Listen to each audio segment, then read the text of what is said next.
ویسے تو قرض ہونا جس ہم نے بیک گراؤنڈ میں یہ بات کی ہے کسی بھی ملک کے لیے، اور اس کے جو debt to G D P ratio کے لحاظ سے اس کا جو قرض ہوتا ہے، یہ کوئی بری بات نہیں ہے اگر پورا نظام صحیح طور پہ چل رہا ہو. ہر ملک کے لیے یہ تشویشناک بات نہیں ہے. بہت ترقی یافتہ ممالک جو ہیں ان کا جو debt to G D P ratio ہے ہم سے بہت زیادہ ہے.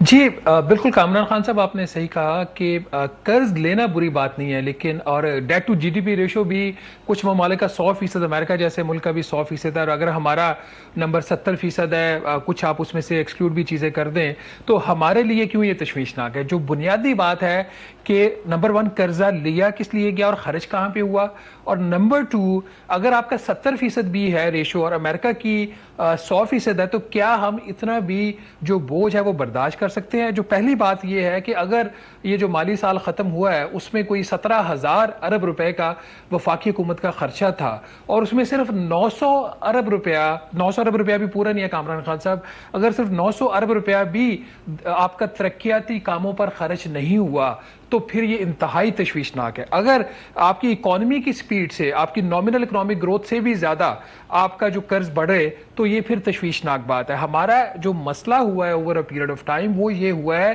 کہ جو سارا فوکس چلا گیا میڈیا کا بھی، باقی لوگوں کا بھی، کہ tax to G D P ratio بڑھا دو، ٹیکس بیس بڑھا دو، ٹیکس اور جو ہے اس کا بوجھ ڈال دو. جو فوکس ہونا چاہیے تھا کہ 18ویں ترمیم کے بعد جو وزارت وفاق کے پاس کام کر رہی ہے وہ کیوں کام کر رہی ہیں.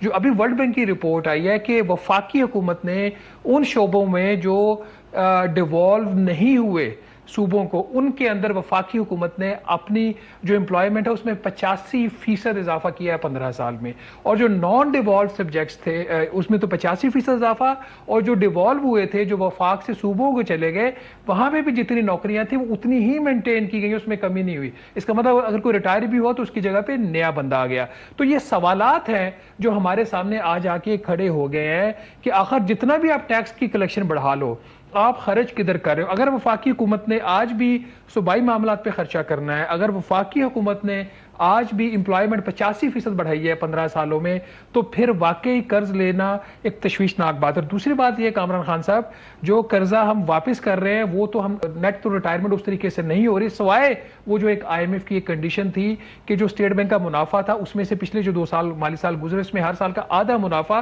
قرضوں کی ریٹائرمنٹ میں جانا تھا. ادر دین دیٹ ہم تو ہر سال وفاقی حکومت جو ہے وہ بینکوں سے جو قرض لے کر قرض ادا کر رہی ہے، اور جو ہم سب لوگ جو ٹیکس دیتے ہیں اس میں سے اس سال بھی 8,000 ارب روپے سے زیادہ صرف سود پہ جائے گا. اور جو سود والی بات ہے اس کے اوپر بھی غور طلب ہے. یہ ایک بہت بڑا ایشو ہے.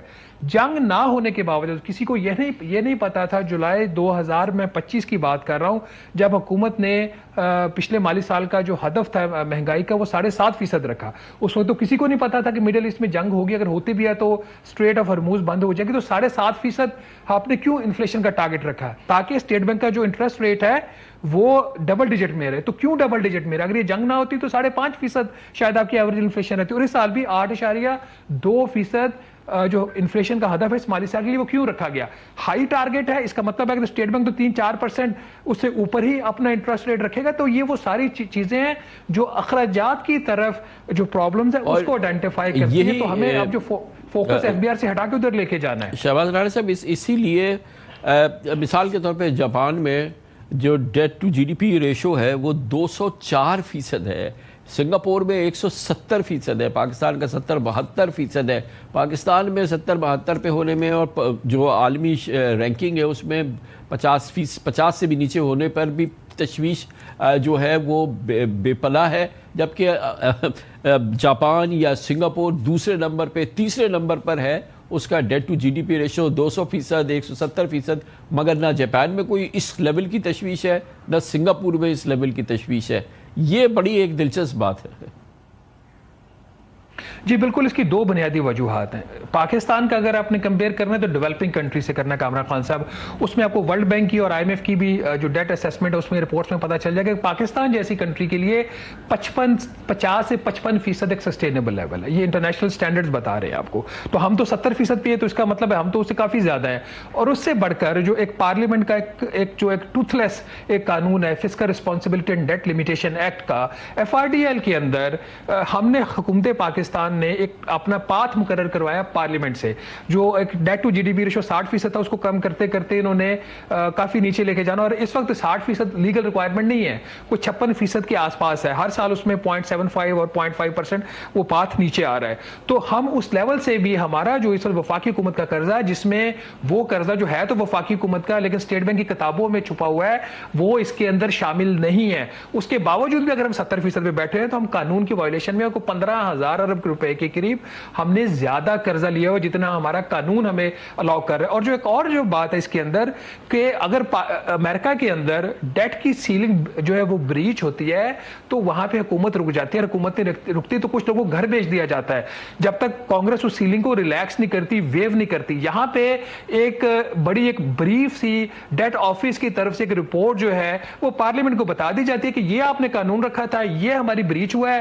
اور بریچ اس لیے ہوا جی کہ بجٹ ڈیفیسٹ اتنا ہو گیا اور فلاں اتنا ہو گیا، اور کوئی کریکٹیو میئر نہیں. اور پارلیمنٹ بھی اس کے اوپر خاموش ہے، national assembly standing committee on finance بھی خاموش ہے، senate standing committee on finance بھی خاموش ہے. بھی اگر آپ بریچ کیا ہے تو کوئی اس کی سالڈ وجہ تو دو. کوئی تو ان سے یہ سوال پوچھے کہ جو غیر آئینی خرچے کیوں کیے جا رہے ہیں. تو شہباز صاحب اس میں یہ بتائیے گا کہ جو آج آپ نے یہ خبر دی ہے جس میں کہ پاکستان کا ڈیٹ مینجمنٹ آفس، یعنی کہ وہ پاکستان کا ادارہ جو کہ پاکستان کے قرضوں کو مینیج کرتا ہے اور جس کا بہت ہی امپورٹنٹ اس کی ذمہ داری ہے پورے قرض کے نظام کو چلانے کے لیے، سود کے لیے بھی اور قرضوں کے حوالے سے جتنی بھی انتظام کرنے کی ضرورت ہے، اس کا ادارہ جو ہے 6 مہینے بغیر کسی ڈائریکٹر جنرل کے کسی لیڈر کے چل رہا ہے. اس کی جو سینکشنڈ جو ہائرارکی ہے وہ بھی نہیں ہے وہاں پہ. کیا حکومت کو پرواہ نہیں ہے یا اس کی کوئی اہمیت نہیں ہے؟ آپ نے تو کہا کہ ہزاروں لوگوں کو ایکسٹرا جو ہے وہ بھرتی کر لیا گیا ہے جس کا کہ کوئی وفاقی حکومت سے تعلق نہیں ہے، لیکن ایسے ادارے جیسے کہ ڈیٹ مینجمنٹ آفس ہے یہ خالی ہے. دیکھیں یہ بڑی ایک تشویشناک بات ہے. جو فارمر ڈی جی ڈیٹ تھے محسن چاندنا صاحب، وہ جنوری سال انہوں نے ریزائن کیا اور سندھ پبلک سروس کمیشن کے ممبر بنے ہوئے ان کو 6 ماہ ہو گئے، اور 6 ماہ سے وہاں پہ پرماننٹ ڈائریکٹر جنرل نہیں ہے. ایکٹنگ چارج دیا ہوا ہے اور جو ایڈوائزرز لیول کے لوگ ہیں جن کی اور کانٹریکچوئل جو امپلائیز ہیں وہ معاملہ چلا رہے ہیں. آپ کو پتہ ہے کہ جو ہمارے رولز آف بزنس ہیں، اگر سائننگ اتھارٹی اگر آپ کی پرماننٹ نہیں ہے، اس کے اوپر کوئی رسپانسبلٹی نہیں ہے، تو کل اگر وہاں پہ کوئی گڑبڑ ہو جاتی ہے، خدا نخواستہ ہم کسی کی نیت پہ شک نہیں کرتے، سب اپنی طرف سے بہترین کام کریں، لیکن اگر کو گڑبڑ ہو جاتی ہے تو اکاؤنٹیبل کس کو ٹھہرانا ہے؟ کیا سیکرٹری فائنانس کو ٹھہرانا ہے؟ کیا فائنانس منسٹر کو ٹھہرانا؟ کس کو ٹھہرانا ہے؟ ابھی آپ کو پتہ ہے پچھلے دنوں وہ جو 15 سال کا ایک بانڈ تھا جو 47 ارب لے کے غالباً 250 ارب روپیہ واپس کرنا ہے، وہ کس کا فیصلہ تھا؟ اور آج کی بھی اگر آپ رپورٹ دیکھیں جو اسٹیٹ بینک آف پاکستان کی ہے کہ جو شارٹ ٹرم ڈیٹ ہے ود ان ڈومیسٹک ڈیٹ، اس کی ریشو میں اضافہ ہوا ہے. غالباً if I am not mistaken کو 32% شارٹ ٹرم ڈیٹ میں جون 2025 سے لے کے مئی 2026 تک اضافہ ہوا ہے. تو جب انٹرسٹ ریٹ کے نیچے جا رہے تھے تو یہ شارٹ ٹرم میں ڈیٹ کیسے بڑھ گیا؟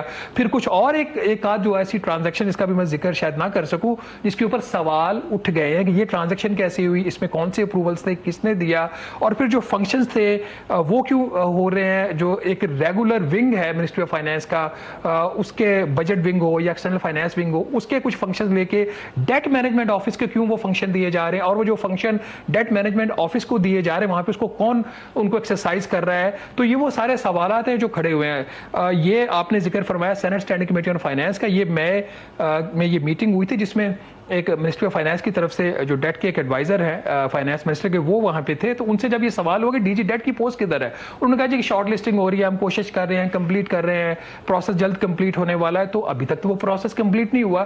تو ایسے وقت میں جب آپ کے علم ہے کہ ابھی سے تھوڑی دنوں پہلے تک جو ہے ہم نے دیکھا کہ کئی مہینے چیئرمین ایس ای سی کی پوزیشن خالی رہی. مطلب اتنی کریٹیکل پوزیشنز خالی رہتی ہیں، سب کو پتا ہوتا ہے کہ کون سی تاریخ کو کن صاحب کی جو اپوائنٹمنٹ پوری ہے یا ان کا ٹرم پوری ہو گئی ہے. اس کو اس میں کیوں ایسا ہوتا ہے کہ وہ خالی ہے؟ ایس ای سی پی جیسے ادارے کے اندر خالی رہنا، یہ ڈیٹ مینجمنٹ آفس کا ڈی جی خالی رہنا، یہ فائنانس ہے، یہ کیسے ہو جاتا ہے یہ سب؟ ایک بڑی ہی ہمارے ہر حکومت میں یہ ایک روایت بن گئی ہے کہ اپنے بندوں سے کام چلانا. جب آپ سسٹمز کو پیچھے کامران خان صاحب ڈالتے ہیں اور اپنے بندوں کو آگے لے کے کام چلانے کی کوشش کرتے ہیں، پھر سسٹمز نہیں چلتے. یہ تو ہو سکتا ہے کہ اگر وزیر اعظم صاحب کے منہ سے کوئی بات نکلی ہو، وزیر خزانہ صاحب کے منہ سے کوئی بات نکلی ہو، تو اپنا جو بندہ ہے وہ فوری جا کے کر دے. لیکن جو سسٹم ہوگا، جو سسٹم کا بندہ ہوگا، وہ چیکس اینڈ بیلنسز اپلائی کرے گا. وہ دیکھے گا کہ اگر ہم 15 سال کے لیے قرضہ لے رہے ہیں، 47 ارب لے کے 15 سال میں 250 ارب روپے واپس کر رہے ہیں، تو اس کے لیے امپلیکیشنز کیا ہے. وہ یہ بھی دیکھے گا کہ جو پیپرا کے رولز ہیں وہ اپلائی ہوتے ہیں نہیں ہوتے، ایگزمپشن ہے یا نہیں ہے. یہ جو اپنا بندہ والا کلچر بہت بری طریقے سے ہمارے سسٹم کے اندر آ گیا. تو جب ہم نظام کو روک کر اپنا بندہ انسٹال کر کے اسے کام چلانے کی کوشش کرتے ہیں تو پھر اس قسم کے سوالات پیدا ہوتے ہیں. سسٹم کو اگر ٹھیک کرنا ہے تو جو قوانین کے اندر، جو رولز کے اندر جو پوزیشنز ہیں، اس کو اسی طریقے سے فل کیا جائے. اگر کسی کو کوئی شخص بہت اچھا لگتا ہے، اس کے ذریعے ڈیٹ کا اور نظام چلانا چاہتا ہے، اس کے ذریعے اوگرا کا نظام چلانا چاہتا ہے، تو تھرو پراپر رولز سسٹمز اس کو ہائر کر لے. میں اور آپ کون اعتراض کرنے والے ہوتے ہیں؟ کسی بھی گورنمنٹ کا یہ اختیار ہے کہ وہ رولز اور قواعد کے اندر رہتے ہوئے کسی بھی بندے کو وہ ہائر کر سکتی ہے. اور میں اس رائٹ کو ہمیشہ مانتا ہوں کہ چیئرمین ایف بی آر کس کو لگانا ہے، چیئرمین اوگرا کس کو لگانا ہے، ڈی جی ڈیٹ کس کو لگانا ہے، ایڈوائزر کس کو لگانا ہے. یہ جو ہمارے رولرز ہیں، ان کا اگر ان کے پاس اختیار ہے تو ہمیں اس کی رسپیکٹ کرنی چاہیے.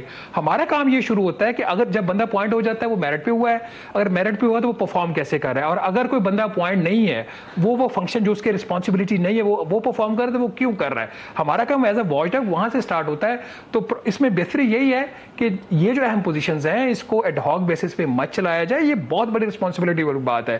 ہر سال 25 ٹریلین 30 ٹریلین 35 ٹریلین 40 ٹریلین کی federal government date office borrowing کر رہا ہوتا ہے. وہ جو قرضہ ہم اس کو ریسائیکل کر رہے تھے، واپس تو ہم کر نہیں سکتے. پرانا قرضہ اتارنے کے لیے نیا قرضہ لے رہے ہیں. کیا وہ ٹرانسپیرنٹلی بورونگ ہو رہی ہیں؟